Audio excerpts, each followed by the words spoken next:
নারী, একটা নারী চাইলে সব পারে।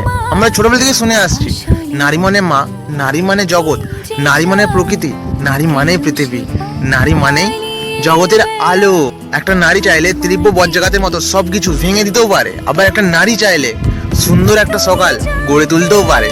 একটা নারী অবহেলিত হলে বুকে পাথর রেখে তোমার ওই শহর থেকে হারিয়ে যেতেও পারে। আবার একটা নারী কে যদি তুমি একটু ভালোবাসা, একটু যত্ন দাও না, সে তোমার ওই সংসারটাকে সুন্দর করে সাজিয়ে গড়ে তুলতেও পারে। একটা নারী চাইলে মা কালীর মতো পাপিষ্ঠদের বধ করতেও পারে। আবার একটা নারী চাইলে মায়ের মতো মমতা দিয়ে, ভালোবাসা দিয়ে ভরিয়ে দিতেও পারে। তাই পুরুষ, নারীকে কোনোদিন অবহেলিত বা অপমান করো না। নারীকে যত্ন করতে শেখো, সেটা হোক তোমার মা বা বোন বা তোমার স্ত্রী বা তোমার ভালোবাসা, তার যত্ন করতে শেখো।